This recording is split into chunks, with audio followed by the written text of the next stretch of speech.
Live from the beautiful campus of Alcorn State University. Coming up, we have another edition of the Fred McNair program coming your way as the Braves win again, continue to stay in contention for the Western Division title. We'll recap all the game, all the action from Houston as the Braves had an hour and a half lightning delay down at PNC Park, and it was a good game to say the least. Texas Southern gave us all we could handle for the most part, and we'll talk about some of the things we need to clean up, some of the things we were really good at. Offensively, we put some points on the board. We ran the football well. Felix Harper, how did he do? Fred McNair will tell us on the Fred McNair program. You can join the conversation, 601-877-6595. You can text a question, 601-348-7254. I'm on Twitter. You can tweet a question, Tall Man Radio. Also, during the Fred McNair program, we'll hear from defensive coordinator Cedric Thornton. He'll join us here coming up on the program. And interim athletics director Cyrus Russ, got a chance to talk with him recently, and we'll get his thoughts, we'll get his vision as he now takes over the keys to Alcorn State University athletics. We'll get to all that. A lot to unpack, not a lot of time. So we'll take a break. We'll get to it after this timeout here on the Braves Sports Network. COVID-19 has changed how we stomp the yard and feel the beat. How we stroll. How we step.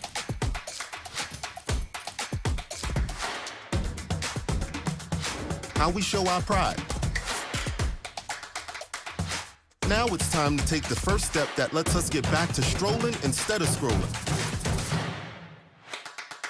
Before we can safely come together, we need the facts. As COVID-19 vaccines become available, you may have questions. Is it safe? Should I get it? Is it free? It's okay to have questions. Now get the facts about COVID-19 vaccines at getvaccineanswers.org so you can make an informed decision for yourself and for your family. And welcome, ladies and gentlemen, to the Fred McNair program here on the Braves Sports Network. We're broadcasting live from the flagship station of the Alcorn Radio Network, WPRL 91.7, Studio B. Our producer on the radio side, Jamario Brooks, Cedric Tillman here on the video side. Glad you can join us on this Monday night. One programming change for next Monday night. We will be on an hour earlier. We'll be on at 5 o'clock next Monday night. Why, you ask? Because we have a exhibition basketball game at 6:30 here on campus at the Davey Whitney Arena, as the Braves will take on Xavier. We'll have that game on the Braves Sports Radio Network beginning at 6:15. So we'll have the McNair Show from 5 to 6, and I'll go across campus and we'll have Braves basketball next Monday night. So take note of that programming change. The Fred McNair program will be next Monday night at 5 o'clock. Braves get a win. Braves remain in contention for the Western Division as Prairie View shocks Southern on their homecoming, and we head to Mumford on Saturday. So we'll talk about the Jaguars a little bit later, but let's talk about Texas Southern. Braves head football coach Fred McNair. Coach, how you doing, man? How you doing? Everything going pretty well here. Another win, and just trying to stay hot and just trying to keep your nose to the grindstone. Yeah, so far so good, Charles. Everything is working out pretty good as far as the team and the program-wise, what we're trying to do to stay in the hunt for the Western Division title. Got a real good opponent coming up on Saturday. Played a real good opponent this past Saturday in Texas Southern too as well, Charles. So got a lot of work to cut out for us to get prepared for these good football teams coming up. Nobody, and I talked with the commissioner. He was at the game. He gave us some comments during the broadcast in the second half. He said it's not going to be easy. He likes it that way. It's going to be tough every week, every game. And what we've seen is these crazy scores of late. Valley gives FAMU all they can handle. Southern losing at home to Prairie View in a big way in the second half. Some weird scores, but some great football games, and you just never know what you can expect from Saturday to Saturday. Yeah, that's right, Charles. We prepare our team every week to go out and play the best ball game on Saturday as well. So, it's not an easy Saturday. There's not nobody on the calendar you can circle off talking about an easy win. Wins are hard to come by. And I, talk to the team about that and how to prepare themselves for this and for this stretch run. We got another 2-game road trip We got Southern, got to go to Bethune before we come back home and play player review. So hopefully this stretch and get everybody that we need back as far as injury-wise, get everybody back healthy because we are going to be missing some key guys for this ball game that's coming up. So just trying to get prepared for that and get them guys much treatment as they can this week and see how they feel on Thursday. Yeah, I mean, it's important to get these guys healthy, and because you're on the road, you have a short week. And, for example, your team stayed in Houston Saturday night, didn't come back until Sunday. Usually you kind of head out after the game. So did that change kind of the dynamics and even getting ready for Southern here? You had maybe one less day, a few less hours of preparation, because normally on Sunday you kind of work out the kinks. Not so much of that, Charles. Just the idea that the coaching preparation was a little bit lengthy last night in terms of us getting the film in from Southern with film exchange. So we had to wait on that. But we had a few phone calls we have to make to get that situation taken care of. But it was taken care of. But just the hours that were lengthy last night due to that. Other than getting back at 4 o'clock in the afternoon on yesterday and making preparation to get prepared for Southern this upcoming week. So, the guys put in hours to make preparation for practice this morning. I understand it was a good practice. Come from Coach Thornton. I wasn't there this morning. Had a doctor visit this morning, Charles. So I had to get home, go to the doctor, and make sure I'm healthy down the stretch myself, Yeah. So that's getting taken care of. But everything went well. Just a little blood work that'll follow up on next Monday and everything. So hopefully, we get this thing rolling again, Charles, and get in preparation for a good Southern football team. So I guess what you're saying, you're not going on IR then, right? No, I'm not going on. Yeah, so that's just a checkup, man. Just something I take every year. But just something we have to have just to make sure we're healthy, cholesterol and all that kind of stuff, and the kidney functioning well and all that stuff. So it's no secret. But we have to get that done. Just take care of our bodies. It's the same as players that take care of them. So we as coaches, we have to do that too. All right, so let's get into the game, Coach. It was, tell you what, high-scoring game. Texas Southern starting a freshman quarterback, the second time in 3 weeks that we've seen a freshman quarterback, and you said it in the pregame. Body's going to sling it all over the place. We're able to rattle him a little bit, some turnovers. We took advantage of that, Coach. And then special teams, we talked about it early in the season, how you really worked on that. It was on the negative side of it early in the season. We had a punt block for a touchdown, and then here we go. With 8:27 left, we get a punt block for a touchdown. Talk a little bit about that. Exactly right. Coach Powell been doing a great job of getting that punt PBR team ready to make blocks, and that's what they did. Preparation all through the week and getting those guys to understand the landmarks of the punter and all that kind of stuff. So we were able to get a block, and Torrance Wilson able to follow on it. So great job by the punt block return team. So they did a great job of blocking that punt and getting a score there. So it was 7-0 at that point, and then Texas Southern got the ball with 5:16 left in the first quarter. Body was sacked for a loss of 6, a fumble recovered by Wilson, and so we got the football coach in good shape with 4:22 left at Texas Southern's 25-yard line, and then Pringle for 17 yards, capping off that drive. So we took advantage of the turnover. And that's the biggest thing, Charles. And turnovers in the red zone, we have to take advantage of them. Try and get touchdowns as much as you can. So I think we did a great job of getting Pringle on the edge to run that touchdown in for us and everything. So it was 13-0 at that point, but then Texas Southern came back. Keelan Davis, a 59-yard pass from freshman quarterback Andrew Body. Was he as advertised, what you see on film versus what you see in person? Did that definitely line up with some of the things that you saw? Yeah, that's something they've been doing, Charles. The big ball, the big ball down the field, and just nickel and dime here and there. So coverage break up there, and we didn't get a chance to get back to where we need to be in terms of coverage wise. And but just the idea that we just making a big play for them. We'll talk about the back end, because there were some big plays given up there as they tried to stretch the field. Just the biggest thing, Charles. Just the eyes not where they're supposed to be, and not being where they're supposed to be as well too. So just the idea of those guys understanding and trusting the coaches to do their job is the biggest thing. Is a big concern of mine. We have to build a trust in the coach and what they see on film during the course of the week, and teaching these young men to make sure they're doing their job. And Cedric Thornton will talk about that coming up a little bit later. He's got a chance to catch up with him. So at the end of the first quarter, Coach, 13-7, got off to a fast start. TSU with the big play. So a ball game through the first 15 minutes. It was, Charles. They came out and played hard. Coach McKinney had those guys ramped up. You can hear them all during pregame warm-up. And how they was feeling during the course of the warm-up. And, my guys, just the idea of them coming out and ready to play football for a chance this ball game and getting off to a fast start and scoring some points early. All right, let's go to the phone lines. I believe Gwen is calling in here on the Fred McNair program. Good evening, Gwen. How are you? Fine, Mr. Edmund. How are you doing? I'm doing well. Coach McNair, how you doing? I'm doing good, Miss Gwen. How you? I'm doing good. I just want to commend you on the excellent job, the staff and your team. And keep on being brave, strong. We sure thank you, Miss Gwen. And go down there and handle business with those Jaguars. All right. Take care. Thank you, Gwen. We appreciate it. And speaking of taking care of things, you had to take care of things in the pregame, as it was announced that the game would be delayed due to lightning. It was from 7 to 8. It was then 8:30. So talk about that a little bit, Coach. Just the delay. I mean, here we go, South Alabama. We know what happened there with the light issue. This time is lightning.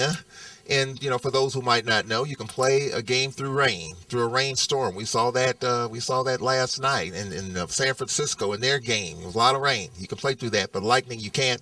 They had the lightning detection, and it was determined pretty early that the game was going to be pushed back to 8 and then 8:30. What were we being told during that process? The whole thing was, Charlie, it was pushed back. It said 9 o'clock one time, and then it came back and said 8:30. But the biggest thing is that as this coaching staff and myself, we prepare the young men for the unexpected almost the time, and no distraction in spite of, just believe and all those things that occurred during the football game. And this was one of those things that was unexpected, and then it didn't distract the guys none. In spite of, we still had to play the football game. And if they just believe in themselves to come out and play hard, we win the ball game. So those things took care of just totally. Probably about 2 hours before the game, and there's going to be a rainstorm and lightning and everything like that. So it didn't distract these guys now in charge. These guys were ready to play football.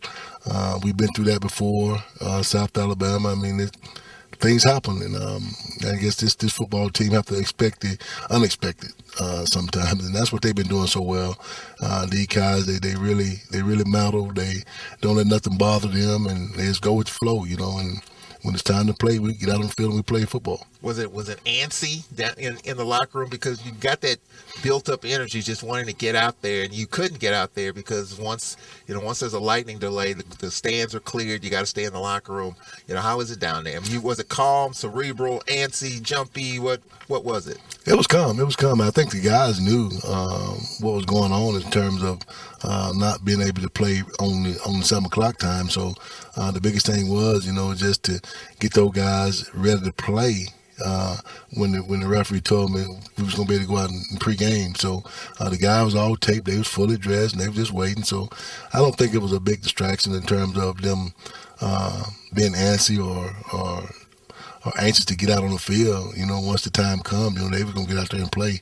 Regardless, they're going to give forth a 110% effort during the course of that ball game. So it didn't really matter to them. But about the delay, things as coaches, just make sure these guys is really taken care of during the course of that delay, things that they need. And I think that we were prepared for all that. I think maybe had one guy was about to cramp up, but he managed. You have pregame meals 4 hours prior to game time, and then you put an extra hour and a half on that. So, but it worked out well for us. I think the guys handled the situation very well. But other than that, Charles, we was ready to play. Yeah, and somebody sent me a tweet during the delay. It was like, since we're getting so late, why are we playing? Well, the commissioner got a chance to interview him in the second half, and there is a SWAC rule about the lateness of a game kicking off. He said there is a rule on the books about it, but he said this game, Saturday's game, will be played. And it sounded like almost no matter how late it was going to take, we're going to play that football game for sure. You know, we've been through that before, Charles. We was down at Alabama State in 19, and that game was delayed 4 hours. Yeah. Thanks to Coach Ely, let us go in this cafeteria and eat, and fed the players, came back out and ready to play. So I think they did a great job of doing that for us, and they didn't have to, but he saw fit to where we can go in and get us a meal for the young players. And 4 hours delay, yeah, they probably was hungry. Yeah, and I know they was because they went and ate, and I really appreciate that. But just the stuff that goes on during the course of a football game, you don't expect it. But in some point in time, you have to be prepared for it. And I think in this case, we was prepared for it. Charles had the guys some nutrition stuff to kind of carry them over for that hour and a half. And then at halftime, we come back and give them some more, And also, we do want to thank those people that make those donations for us to get the guys the nutrition, the peanut butter jelly sandwich and oranges and all that stuff. And it comes in handy, We always want to appreciate everybody that gives a hand in doing those things to kind of help this program out to where it needed. And also, too, just the fans that showed up, it always seemed like it's a home game, even though it's away, Charles. And that's what the atmosphere felt like during the course of that ball game. We had a lot of fans there, without the band and cheerleaders, the players have to sometimes furnish their own energy, if that makes sense. Have to get themselves up because they're used to the band, listen to music and things of that nature, So they get ready to play football, Charles, and that's one thing I like about our alumni base in Houston and the fans that comes along and support us on the road trips and that nature. It's a good atmosphere for the players to enjoy without the band and the cheerleaders. So, just understanding that from a coaching standpoint to where how much we appreciate everything that everybody's doing for this football program. It was a great environment, a great atmosphere despite the weather, and the Braves did get the win. We'll take a break here. When we come back, we'll look at the second quarter. Despite the hour and a half rain delay, the Braves were at it with TSU. We'll get to the second quarter coming up after this. Timeout here on the Fred McNair Show. You don't fight fair, so we'll just fight harder. We didn't come here to play around. You're going down. Honestly, I hate you. I'm stronger than you. I'm more determined than you. We're going to beat you, cancer. Because the American Cancer Society is on our team. And together, we're unstoppable. My name is John Calipari. I'm Roy Williams. I'm Jim Behan. I'm Tubby Smith. And I'm a coach versus cancer. Can I get the now bar, please? $1. Have a good one. Got it. Hey, what's going on? Hey. Let me get a now bar. Sure. $1. Appreciate you. Got it.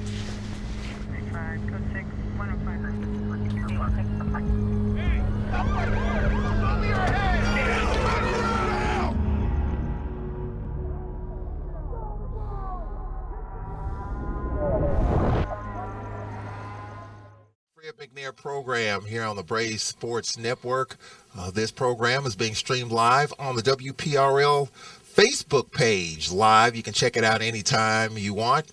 I want to thank producer Cedric Tillman for getting that set up for us. I know a lot of posts about the WPRL Facebook page. We're going to recreate and redevelop that page, but we're able to get it cranked up once again to where you can get all the video content on it as well as the audio content on it as well. Got some interviews. Cyrus Russ, interim athletic director, I posted that as well as on my social media as well as WPRL Facebook page. So we'll have a lot more stuff coming your way as we roll forward. All right, Coach, let's roll forward to the second quarter. It was 13-7 at the end of the first quarter. In the second quarter, C.J. Bowler's 10-yard pass from Felix Harper, completing a 68-yard drive. Just talk about the poise of Felix Harper. Everyone's talking about, man, got to get Felix going. Got to get Felix going. It's time for Felix to get going.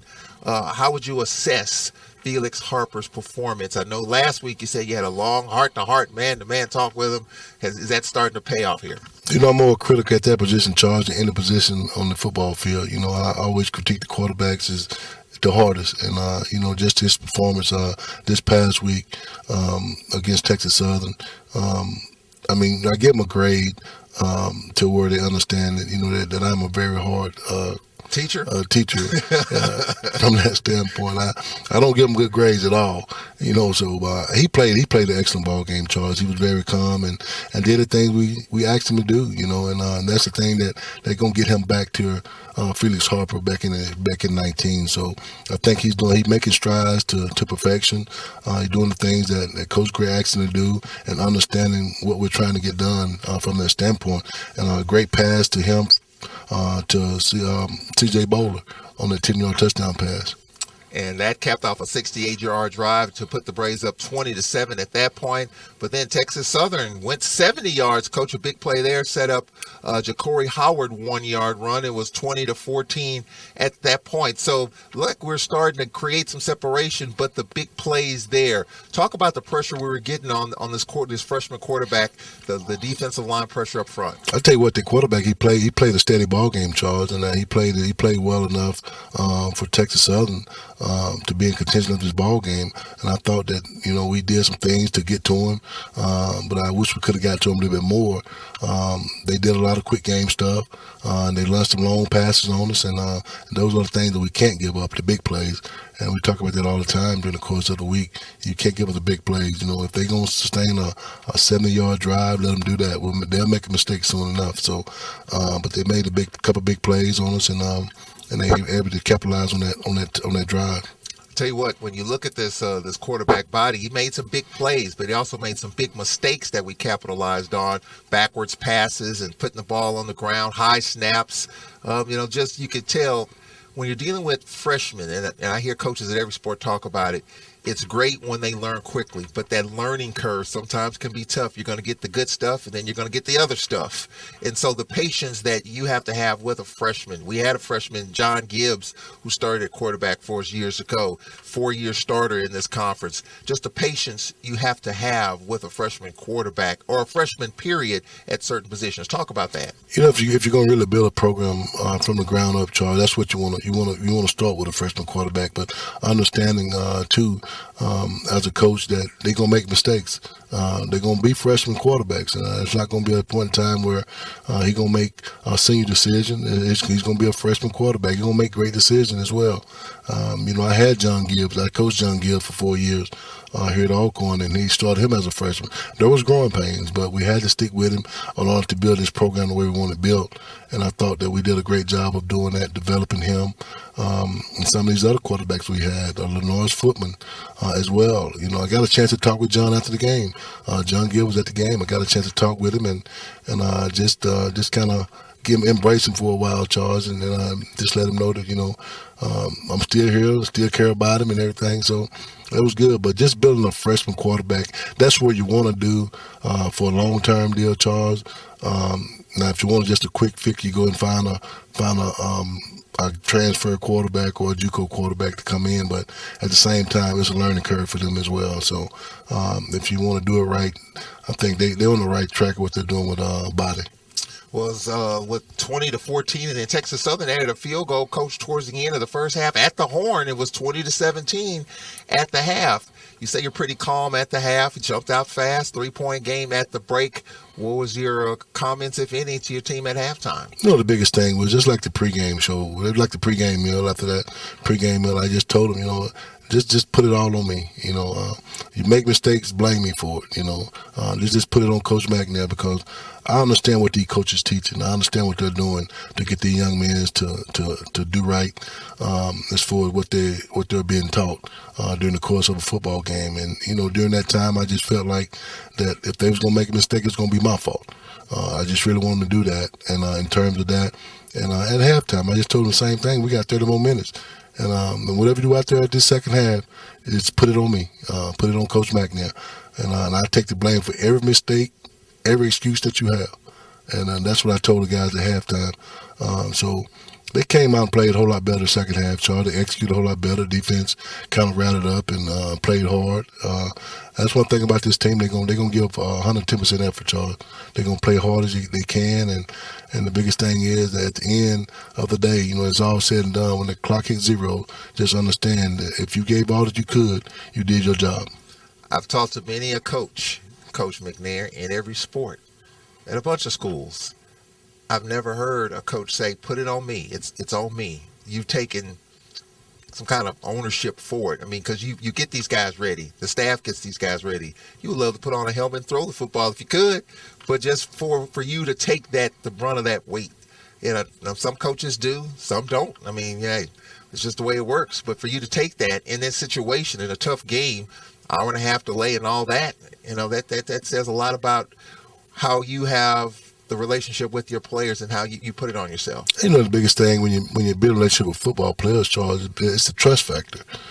You have to be able to trust the young men to do the right thing when you're away from them. When they're here at the athletic complex, we know what they're doing.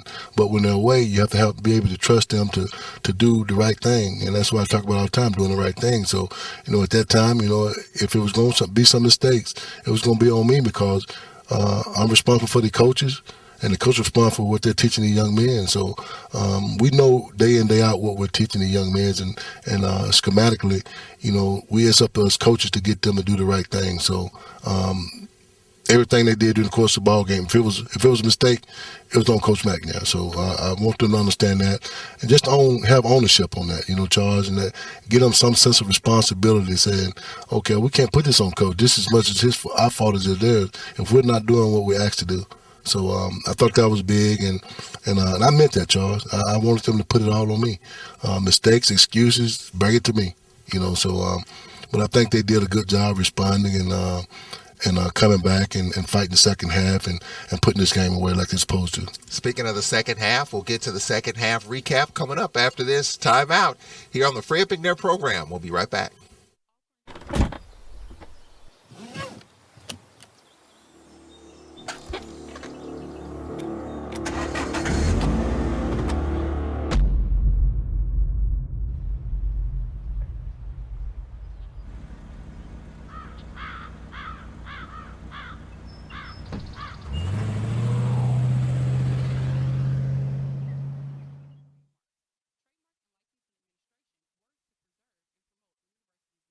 Once you get to Alcorn, it's kind of like there's a place for everybody. I fell in love with the people. Overall, I love the experience, whether it's personal, whether it's in education.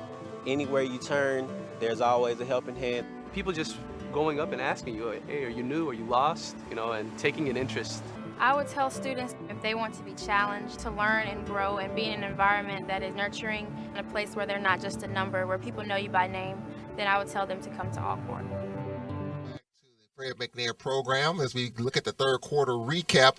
Juan Anthony, coach, caught the 14-yard touchdown pass from Felix Harper, capping off an 85-yard drive. So you look at the drives, coach, 68 yards, 85 yards here. We had a 68-yard drive, so we had to go almost the length of the football on a lot of these drives. I'll tell you what, Charles, time of possession played in our favor. I think we had the ball over like 42 minutes during the course of that ball game, and that's good. And we scored a lot of points too, Charles, as well. And that's really what you want. You want some drive where it's continuing to lengthen, but also too you want those big plays, explosive plays that we're supposed to have during the course of the ball game as well. So the Braves led 27-17. Texas Southern took over at the 8:44 mark of the third quarter, got it at their 27-yard line. And on a fourth down, Garcia's field goal of 32 yards was good, and it was 27-20 at that point. Coach, we'll talk about penalties here. I want to go back a little bit in the first quarter. I mean, we had 4 pre-snap penalties. Was it the Cadence? How would you explain those pre-snap penalties on the defensive side in the first part of the game? I explain that not being ready to play, not being ready to play for the snap. We got a lot of guys standing around during the course of the offense getting ready, which they was in tempo. We need to be ready to play. And me and Coach Thornton had a conversation about that earlier this afternoon. About those guys being ready to play. It's not going to be no different in this upcoming week. Southern going to present some tempo stuff. We got to be ready to play, and a lot of times you have to have deaf ears on the line of scrimmage for the defensive front. Got to see the ball. You don't hear anything. You have to see the ball, and that's it, Charles. So we didn't do a good job of that, and that kind of hurt us too as well on some third down that they had. Gave them first down. So, yeah. Stuff like that, we have to pay close attention to detail. We're going to fix that, though, Charles. We will fix that. Well, it's 27-20 at the end of the third quarter, Coach. So we were kind of, it's one of them games. Here we go. I mean, another game that's in the fourth quarter tight. You go back to Grambling, tight. You go to Valley, tight. And this one, close one going into the fourth quarter. It was, Charles, and that just goes back to say the things that we didn't do as far as executing and then playing really solid defense during the course of that third quarter, just making it close. But I think, the fourth quarter kind of tell the tale of how the guys came back and played. Yeah, in the fourth quarter, we went 68 yards, and Bowler 26-yard pass from Harper. That was a pretty pass too, Coach. I believe on the back shoulder throw. Saw the highlight of it afterwards. Just a nice, pretty throw and a heck of a catch. The biggest thing is we talk to Felix all the time, all the quarterbacks, Charles. Give these guys a chance to make a play. I've seen too many passes overthrown to receivers. That really bothers me. I've seen passes thrown out of bounds. That bothers me as a quarterback coach. It's kind of frustrates you. Give them a chance to catch the ball, put it on top of their head, and let them make a play. Give them the 50-50 ball, and let's see who's gonna make a play. Well, the Braves were up 34-20 at that point. Texas Southern made a game of it late. The Braves pulled away late. We had a field goal that made it 37-20, and then Felix Harper's 16-yard run. Talk about the challenge that he poses, Coach. We know you just talked about him slinging it all over the yard, but because you have a solid running game with Duffy and Stafford Anderson and everyone else that's involved in running the football, that sucks everybody up. And when you can throw the football that stretches the field, and then Felix Harper, his decision to run the football, a 16-yard run there to put the game away. Yeah, I think the more you can do as far as a quarterback standpoint, Charles, you come that double threat in the passing game and the running game as well. So more stuff you'll be able to do with the quarterback in the running game, the more effective you'll be in the passing game. So I think they kind of complement each other from that point. Did a great job there of scrapping for 16 yards for a touchdown and putting us up 44-20. And what is impressive about that, of course, you scored, but you took 6:39 off the clock. And we've seen 8-minute drives, 7-minute drives. This took 6:39. There have been times in which we've been able to effectively take the air out of the ball and put points on the board. That's positive all around. At that point in time, that's what you really want to do, Chuck. You want to milk the clock as much as you can, not giving them much time on the clock during the fourth quarter. And I thought we did a great job of that. Just getting the ball and just taking our time methodically, driving the ball down the field and get a score. It was 44-20, and you want to finish the game, Coach. You want to finish it out strong. And Texas Southern got a 20-yard run from Franklin. That capped a 75-yard drive, 44-27. At that point, with 2:09 left, they tried an onside kick. It went out of bounds. We were able to run out the clock as the Braves win 44-27. We're going to take a break here. We'll go inside the numbers halfway through the Fred McNair program. Your questions, your comments, your tweets, and we'll hear from Braves defensive coordinator Cedric Thornton. He'll join us, as well as interim athletic director Cyrus Russ. We'll hear from him as well. So we'll get to all that halfway through the Fred McNair program. We'll be right back. It's been difficult because I hadn't been able to see my grandchildren. I can't wait to get back to field trips with my school. Not having to think about putting on a mask. I really can't wait to get back to life, really. I miss all my friends. I miss taking pictures in school. An expression on someone's face when you do something nice for them. COVID-19 vaccines are available, and they're the first step to safely getting back to things we miss most. Visit getvaccineanswers.org so you can make an informed decision about COVID-19 vaccines. It's been difficult because I hadn't been able to see my grandchildren. I can't wait to get back to field trips with my school. Not having to think about putting on a mask. I really can't wait to get back to life, really. I miss all my friends. I miss taking pictures in school. An expression on someone's face when you do something nice for them. COVID-19 vaccines are available, and they're the first step to safely getting back to things we miss most. Visit getvaccineanswers.org so you can make an informed decision about COVID-19 vaccines.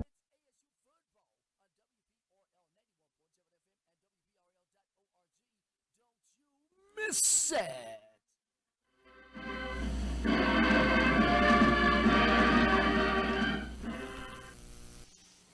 You are tuned in to WPRL 91.7 FM, broadcasting from the campus of Alcorn State University.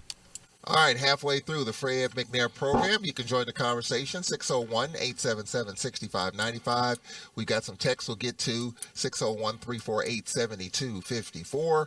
And I'm on Twitter, Tall Man Radio. Glad you can check us out on our WPRL Facebook page. Brand new, just got it cranked up again. Cedric Tillman, our producer, doing a great job in getting that going for us. And you'll be able to watch it on the WPRL FM Facebook page. All right, Fred McNair, we talked about penalties, and I want to start there. We had 9 penalties for 69 yards. It's a lot of pre-snap penalties. We had an ejection. Talk about that, Coach, because that I know that got under your skin. We had an unsportsmanlike and an ejection. Yeah, the biggest thing is about these penalty charges. You know, we had probably about 4 offside penalties, and we had a numerous of false start penalties, and we had 1 illegal snap penalty. I know. Just those small things. It's just the small things we have to take care of, Charles. We have to be able to watch the ball and the movement of it, and even on our own cadence, we're not doing the things we're supposed to do on our own cadence. So those are some of the issues that we're gonna address this coming week as well, Charles. You know, playing real good football team, you can't make those kind of mistakes. Those self-inflicted mistakes there, Charles. That's on us. Nothing they did to cause those, but it's all about what we did. The ejection, Ja'Cory Wren just being crazy, and I call him crazy because I coach him, and I know his demeanor is in terms of that. But just doing some stuff like that is not acceptable in terms of getting ejected from a football game. I mean, you need everybody. I mean, ejections, you don't see them too much, but obviously when something like that happens, I know that was a tough conversation. And then, and the biggest thing is just being selfish, Charles. Now, that's what I call it. Just being selfish on his part, not understanding the team, what we need. We're not there yet to be able to make those mistakes in terms of getting ejected out of a football game. So what's his status for Saturday? He'll have to miss a couple of quarters? No, he got ejected in the first quarter. I think he's good now since he set out the second half during the course of the game. So, but hopefully, we'll address that the rest of this week and see where we stand with him as far as in terms of playing. You always when you look at the box score, you look at third down. We're 8 of 17 on third down. A little less than 50%, but still, my guess is you're happy with that. We're close, Charles. We're close. I wouldn't say happy with it. I want to be a little bit more than 50%, almost like 65% on third down. That means you're still constantly moving the ball. But we're getting close, Charles. We're just almost shoestrings away from converting all these third downs that we have falling really short of. Fourth down, we was 2 of 3 on fourth downs, and just out of the 1 fourth down I took, it was a lengthy fourth down, not in field goal range, so we couldn't kick it. So, but other than that, I think the defense did their job of getting off the field on third downs as well. So that's one of the biggest things that I look at as far as stats is the third down percentage and what we do in terms of continuous drive and getting off the field on third down. Yeah, and Texas Southern was 4 of 11 on third down. So you look at our third down, how do you evaluate and assess the opposition's third down conversions? What's your Mendoza line there? The biggest thing is, the third and long. And if they convert on third and long, that means we're not doing a good enough job. Third and short and the intermediate stuff, you kind of feel, but we still have to maintain our defensive status and what we're trying to do to not let them get third downs. But the third and long, third and 7 more, that's when you have the itchy part of getting off the field on third and long. So we have to be able to do that. But third and short, teams they have coaches too, so they put plays in to get third and short. So just as well as we do. But just third and long is really an assessment to me to where as far as how I look at third down conversion. And so the Braves were able to get off the field, capitalize defensively on some of Texas Southern's mistakes, and the Braves D coming up with the football when they need to. And that brings us to Braves defensive coordinator Cedric Thornton. It's always a work in progress with Coach Thornton. I got a chance to speak with him recently, and he evaluates his team's defense here as we are close to and past the midway point of the season. It's hard, man, defensively. With the way offenses are today, they check with me, they look and see what the defense is in, and they can make the perfect call. With me, defensively, we have to react. We have to see. We have to anticipate. We have to let our eyes validate and react. So it's very hard for me to be in a specific call for a specific play. And we had a couple situations like that against Valley. That if they gave me exactly what I knew they were gonna give me, we did it, worked on it all week. They did it. We made the call. Guys did something totally different. If they do it, we got 2 pick sixes. So we bending. Yeah. But we shouldn't. A lot of times we shouldn't. So, but fortunately, man, we finding a way. These guys keep fighting. Take my hats off to them. My God, they play hard. They play hard. I just need them to play smarter. That's Braves defensive coordinator Cedric Thornton, Fred McNair. I'm sure that pretty much says it in a nutshell. We're getting off the field against Grambling Lake. We sewed it up against Mississippi Valley. A penalty hurt them, but we were able to hold them to a field goal. So our defense is doing some good stuff there. Just what are you seeing to get to the next level of things defensively? And that's the biggest thing. We talk about it, Charles. It's trust us. These coaches they watch film countless hours, and just the young men, just get them out there on the field and see something different. Just trust what the coach is teaching them, and just let it understand that, just like I said, if that's not right, it's on the coaches. Just trust us, because we know exactly what's going on in those terms. So just to understand that part, Charles, and I think we're getting there. We're getting close. We're getting to where we're gelling a little bit more now in terms of what we need to do as a team-wise in terms of getting this thing put together the rest of the way. And I think it's coming around now. So if you look at the defensive numbers, Jawan Taylor, he seems to be all over the football. 8 tackles, tied with the team lead with Chair. Let's talk about Chairless, Coach, because we're calling his name more and more every week. I tell you what, he's a great linebacker, Charles. He played fast, played downhill, and he would knock you out. He would put the head on you. You ask some of the opposing teams how they feel after he hit them, but he's doing a great job. Playing that position of Mike linebacker, Charles, and understanding the concept of what Coach Thornton is trying to get it done. And Kyron Kinsler, we're calling his name more. He seems to be flying around with 6 tackles, followed by Derek Travis. Talk about Kinsler as well as Wise and Travis. I tell you what, those guys, I call those guys thumpers. With Juwan Taylor and Kinsler, those the safety guys, those Coach Cass guys. I call them the thumpers. Just go by their room sometime in their meeting room. I go in there and say, "What's up, thumpers?" They understand. They put their hat down, Charles, and Travis, DJ Travis has done a great job just coming in and playing the corner position and making plays for us, Charles. And I think these guys are doing a great job for us. So just got to continue to push them and get the most out of them and get everything that we can. We got to drain them, Charles. We got to physically drain the young men to get everything out of them that we possibly can to get this thing on this downhill slope. When you look at Texas Southern and a freshman quarterback, we just had 1 sack in the game. Talk about TSU's offensive line, or was it just tough getting into this quarterback body? It's just some of the things that we didn't do, Charles, to get to him. I wouldn't credit them, but I think they played fairly well. But we should have done some things that, as far as what strategic wise, we could have got in there. Just like I said, they got to trust the coaches to get the job done.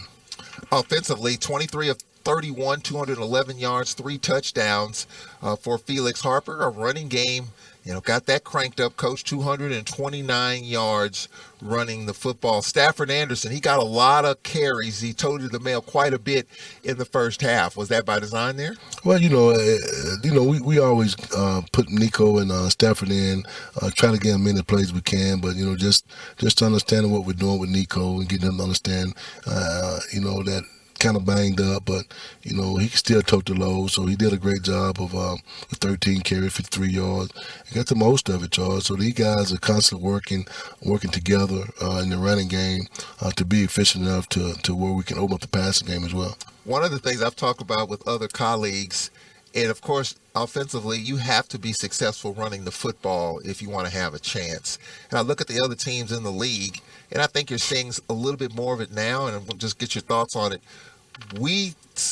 Alcorn seems to stay committed to the run even when it's not productive. There was a game which we only had 28 yards rushing but we stayed with it. Other teams, and maybe because of the score and other factors, when the running game isn't productive, they bail out of it. But you have to run the football if you want to have the kind of success that you want offensively. I'm sure that is probably the truest statement that you can possibly make. You're exactly right, Charles. You have to establish a running game. I don't care. You just don't abandon it because it's not working. You just have to find something that's going to work. We don't make excuses. We just try to find solutions.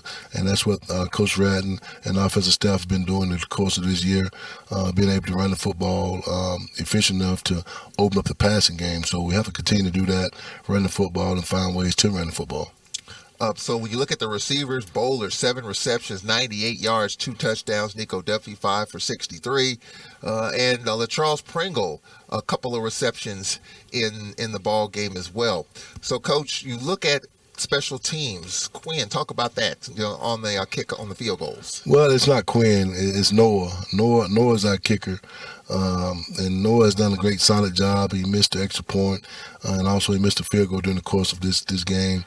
But he bounced back and came back and finished the game with making all the extra points and then kicked the field goal during the course of this game too as well. So he's been doing a solid job for us, and hopefully we'll continue it and just getting them ready, just mentally, just keep talking to them and doing work during the course of practice, y'all. They work the butts off during practice, and just kind of continue to stay on them and be more consistent with what he's doing. I think he's going to be do a great job for us the rest of the way. How would you assess punt and kickoff coverage?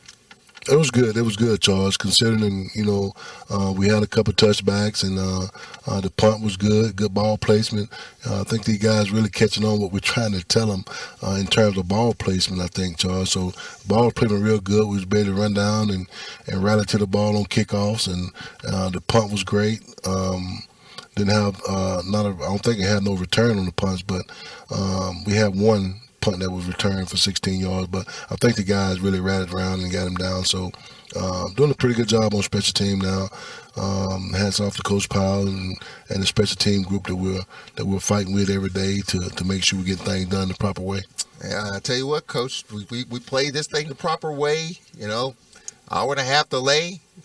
In spite of, we found a way to get this thing done, and this is just what it's all about. It's not going to be pretty all the time. It's not going to be fluid, but it's got to be flowing, and you got to be able to adjust to it. Oh, you have to, Charles, and that's the name of it, Charles. We go through stuff here at Alcorn, and with the rain and weather here, and not being able to practice on time and wait till the rain stops. So these guys used to that, Charles, and that's what makes it so unique and so genuine to us that these guys know how to adapt to whatever goes on during the course of a football game, especially with rain delay and lights out and everything else, Charles. So it's been good for us, and we're going to continue to work and get ready for a good Southern football team.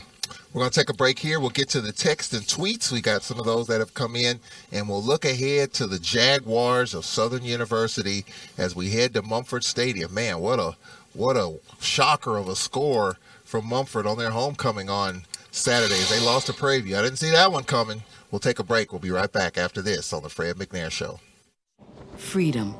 It's at the core of who we are. The freedom to live without fear, to jog where we please, to wear a hoodie. The freedom to breathe. Before we celebrate the freedom most Americans have, we must fight for the freedom all Americans deserve. Because all lives can't matter until Black lives matter.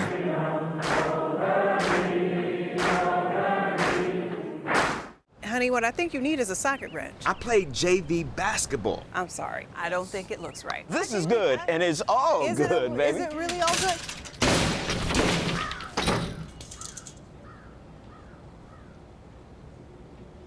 If you love me enough to routinely test your handyman skills, not to mention the strength of your marriage, then of course you'll visit nhtsa.gov/therightseat to make sure I'm in the right car seat. I'm gonna call my dad. Fred McNair program. Glad you can join us, however way you might be checking us out, watching and or listening. Of course, big news with Alcorn Athletics. Cyrus Russ named interim athletics director the last couple of weeks. He's been a busy man, but I got a chance to catch up with him, and he talks about his agenda and, of course, checking out the Braves football team. On a roll right now, trying to keep that going. Continuing to support our outstanding student athletes. I mentioned that earlier, but I cannot go without mentioning that again. We have to support our student athletes, have to find ways to provide resources for them, and continue to make it an excellent student athlete experience here at Alcorn State University. And some immediate things, just investing in human capital. Got to finding good people to fill some of our roles here in the athletic department, and being able to bring those people in as become a part of our staff, and just enhancing the experience for our student athletes and people that want to be here at Alcorn State University and want to be part of the staff here at Alcorn State University. You've been following football, from the beginning, obviously with the compliance piece. So as you look at football right now, in the midst of a Western Division title run here, our first year in the West, what do you think about the football program and what they've done so far? Well, I think our coaches coach hard, our players play hard, and you can see that our players have a lot of fight and stick-to-itiveness about themselves. They never feel like they're out of a game, right? They play to the end, and I think that's a testament to the coaching staff as well, to have those student athletes ready to play. They never give up, and they always playing hard. That's Cyrus Russ, Interim Athletics Director, Coach McNair, who was at the ball game. Talk with him, and he's excited about what's going on here. As he talked about, playing hard, you all are coaching them hard, and this stuff is hard. I mean, it's not easy to be successful. The road to a championship goes through hard. I heard Monty Williams, the coach of the Suns, say that. This stuff is not easy, and each and every week we got another couple of big road games coming up. Southern was embarrassed on Saturday, and you got Bethune, who's lost 5 games by an average of like 6 points. So this stuff is not easy, Coach McNair, and every week you got to lace them up and grind it out. And you're exactly right, Charles. Like I said, you can't mark anybody on the calendar and say it's going to be an easy one, Charles. So we got a big one coming up versus Southern, and in preparations to get this win, we had to, like we said, lace up the boots and get at it real hard. Let's start on preparation this week, leading up to Thursday, getting ready for Southern. So we got a big task for us. Coach Rowlands is doing a great job down there at Southern. He's a McNair State graduate, 2 seasons with Southern, 1 as an interim head coach now. He coached at UTSA for 2 years as a D coordinator. He was at Tulane for 9, so had some experience at Northwestern State as well for 3 years. So his coach has been around a lot of coaching experience. So I'm quite sure they're going to bring their game with them too as well, Charles. So we just got to prepare ourselves to play a good brand of Alcorn State Brave football. All right, so as we look at the questions and comments, Coach, Austin Bolton, talk a little bit about that and his availability, as that's one of the text questions that's come in. Well, Austin not back with us yet. He still had a visit with the neurology on the 21st, so I'm waiting to hear back from his mom, see how the appointment went. So we just still checking on him and making sure he's ready to come back when he get ready. And another question from the text line, how can we get the tight ends to catch the football or get them the football, the plan for getting the tight ends more involved? Open for suggestion, Charles. No, we work those tight ends every day. They in part of our route running tree every morning, our pat and go, and they catch the ball well. I don't know if it's that first nervous they get in them and things of that nature, but we have to find a way to get them to understand that the ball hit their hand, they got to make the best of it.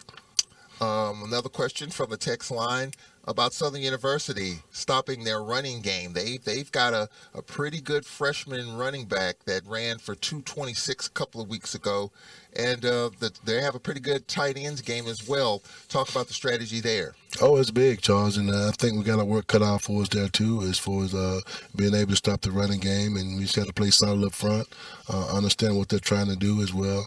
They're going to be big up front, so they're going to hide behind them big linemen and run the ball well. So we just have to be able to make sure we can defend the running game, as well as those tight ends they always have too as well, Charles. So it's going to be a job cut out for us, Charles. So we have to be prepared and be solid, and be very smart and being able to trust us as coaches across the board. Speaking of the running game, our running game, a question from the Twitter feed. Why haven't we seen more of Leatherwood? What's the plan there to get him more touches? Well, I think what Coach Booz is doing, they're doing a great job with Leatherwood, just bringing him up slowly. He gets some touches at some point, but just the idea of just not putting him in too much, just give him too much to handle right now. Charge and on his plate. So he's on some special teams for us, doing some good things there. So we're going to continue to watch him and see how he grows into this offense.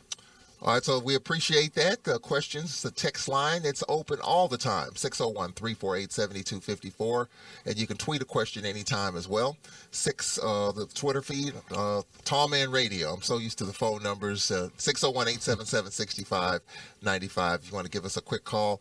We'll take a break here. We'll look at Coach Jason Rollins in Southern University. Man, what a shocker of a score from Saturday night down in Baton Rouge. And I think a game like that, the way the second half unraveled, could make Southern even more dangerous. We'll talk about it with Fred McNair on the other side of this timeout on the Fred McNair Show.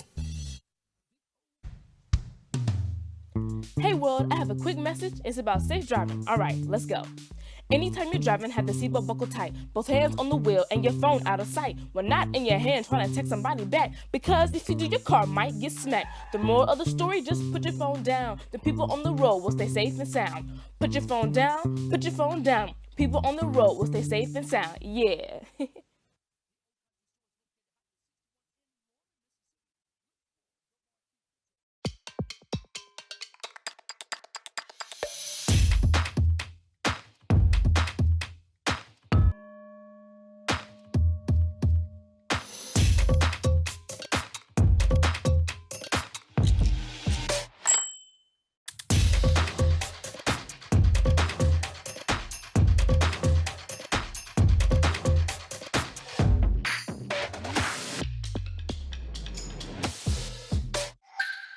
Rolls on. Glad you can join us on this Monday night. We'll be on the Bluff, Mumford Stadium, 6 o'clock kickoff.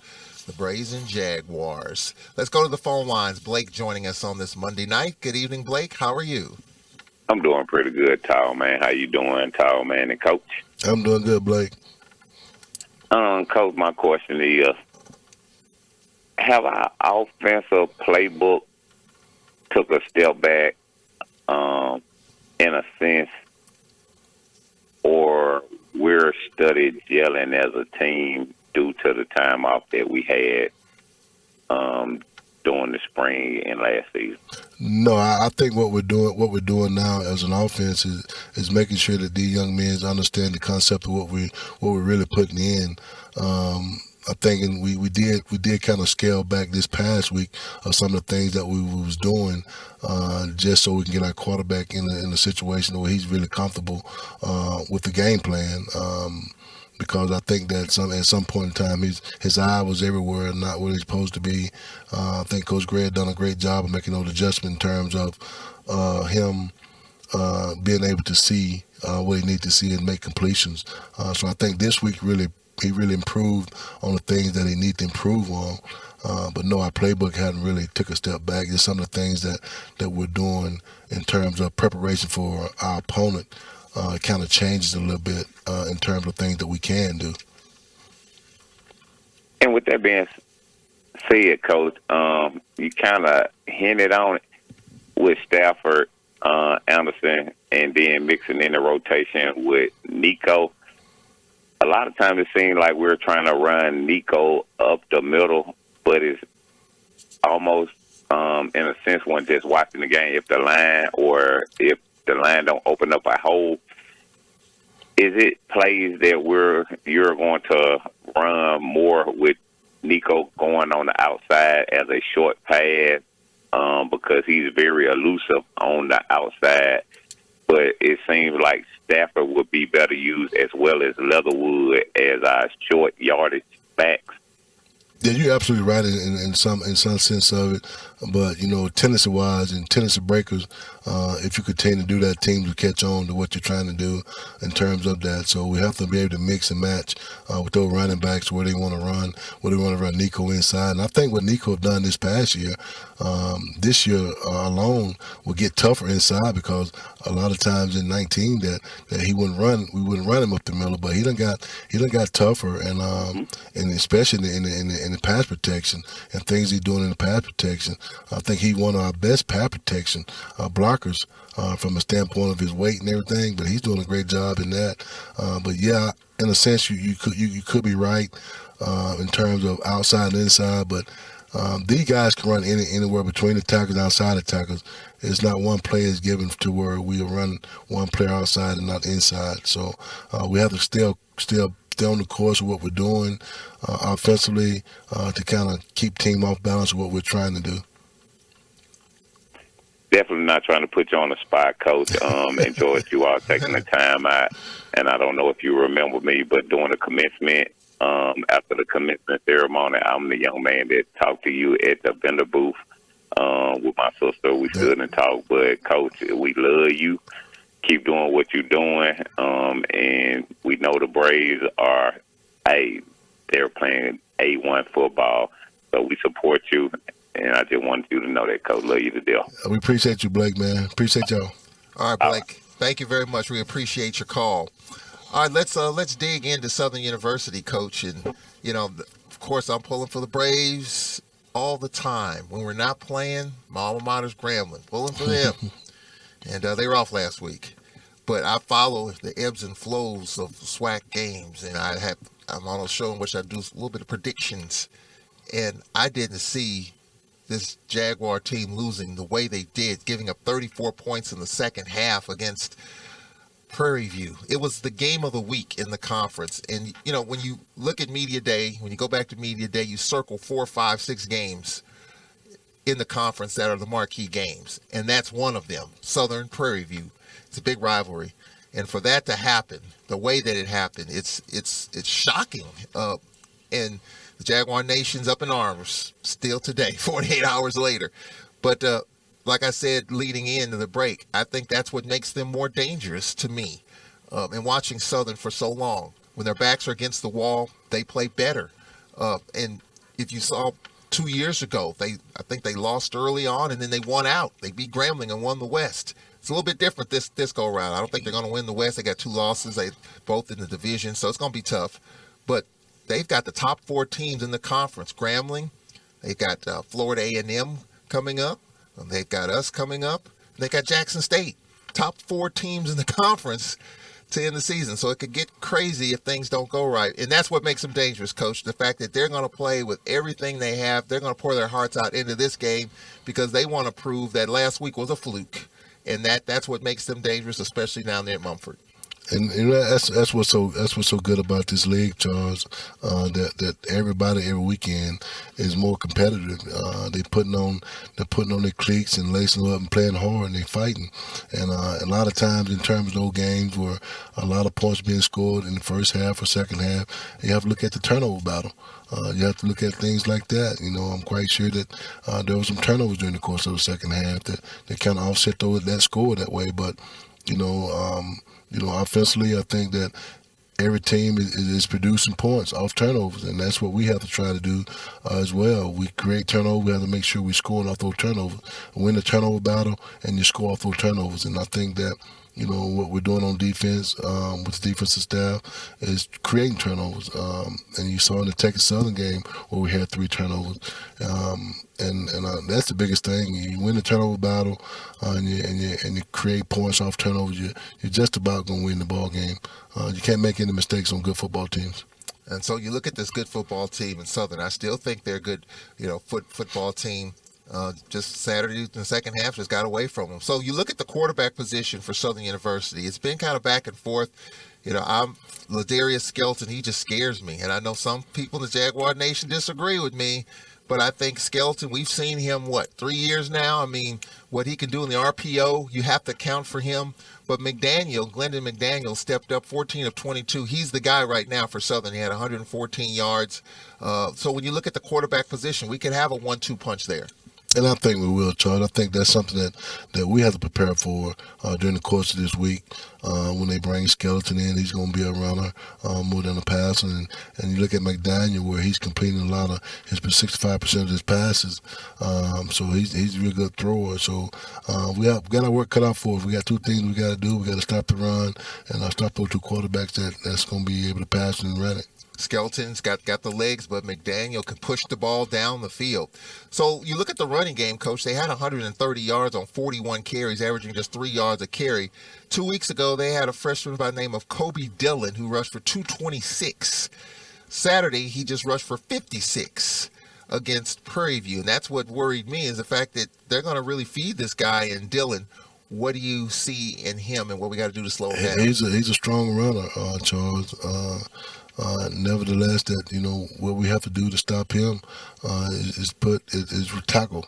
We have to be able to tackle him. He's a strong runner from what we've seen, but we just have to be prepared to make sure that we's in our gaps and putting the hat on him and wrap it up on him. So when you look at the receiving core, you've got McLean, you got Howard. They just had 15 receptions for 120 yards against Prairie View. All right, so you look at this Southern defense. It's been kind of up and down. I mean, some days Southern's defense is the real deal. Others, they disappear. In the second half, it was tough for them, obviously. So what do you expect with this Jaguar defense, and what concerns you there? As they had 2 interceptions against Prairie View this past Saturday. Yeah, I mean, they're going to play tough, Charles. They're going to be tough as ever, when it comes down to playing all corn. I think everybody's going to play us tough, so we don't expect nothing less than what we've seen throughout the year. Coach Brian Jordan Jr. with 10 tackles. So what do you see on him on film? They solid on defense, Charles. They're gonna play with effort. That's one thing offensive-wise, we got to be very good at what we do.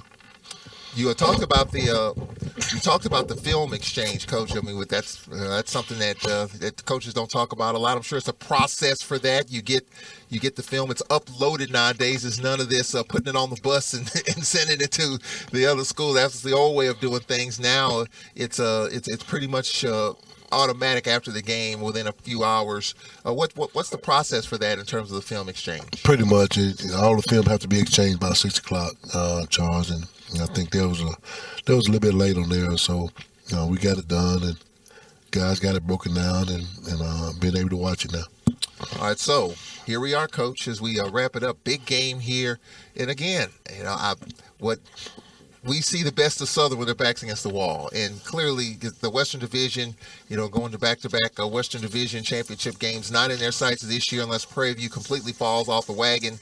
But that's when Southern's at their best, when everybody kind of counts them out. And it's a big game. It's a home game. This was one of the big games of the year when you circle the big games back in July in Media Day. But this still, it matters for us because Prairie View right now looks really good on the defensive side. They're scoring a bunch of points, so we got to do what we can to keep pace. Well, you're exactly right, Charles. We got to go out and play a great ball game against this great Southern football team, and they're going to play with a lot of effort. No matter where they're at right now, they're going to always play us hard. We just kind of make sure that we're matching the intensity of their game plan as well as ours. We just got to make sure we go out and play a brand of football. Seems like every time we play Southern, there's a special teams conversation somewhere. We got to continue to remain solid there on all phases. There's no doubt, Charles. All phases of the game, offense, defense, and special teams. So we've been great for the last few weeks, and hope we continue to work this week and being great on special teams as well. Again, just got to get everything going, and hopefully we open this thing back up and get to where we need to be. From an injury standpoint, we talk about Edgerton out for the year. What about Milburn, our center? Well, hopefully Milburn is working his way back, Charles. See some good signs of him. It won't be this game, I don't think. We're just going to have to play with the guys we have. And we're just getting these guys back to where we need to be as far as playing-wise, Charles. We're still missing out on some guys that banged up a little bit, but they continue to play through the pain and being tough about it. This is that tough time of year, Coach. I mean, no one is healthy this time of year. You're going to have some injuries. You're going to have some stuff happen, but you got to be able to fight through it, especially when you're on course for playing for a championship, and that's where we are. You're exactly right, Charles. So we have to make sure that we put a good game plan together in terms of what we need to do and get done with some missing pieces. and hopefully we'll come up with a good game plan. I'm thinking we will against the Southern University football program and do some good things on the field on Saturday. Should be a good one, Coach. It should be a great one. Let's go Braves. get them. Yes, sir. Don't forget, next Monday night, we'll be at 5 o'clock with the Fred McNair Show. We'll be broadcasting the exhibition game at 6:30 next Monday night as the Braves basketball team will be playing Xavier next Monday night at 6:30 at the Whitney Arena. So we'll have the McNair Show at 5. We'll have the broadcast, Alcorn Braves basketball at 6:15 with the pregame, and tip-off at 6:30 as Landon Bussey will get a chance to take a look at his ball club. So that'll do it for the Fred McNair program. Glad you can join us. We'll be on the air at 5:30 with the pregame show. We'll talk with my good friend Carlos Brown of the Carlos Brown radio program on the Black College Sports Network. He'll join us for the pregame show. We're going to talk with offensive coordinator Elliott Ratton on the pregame show as well, as if the offense can continue to do some good stuff. So that'll do it for the Fred McNair program. Glad you can join us. I'm Charles Edmond on the Brave Sports Network. We'll talk to you next week. So long.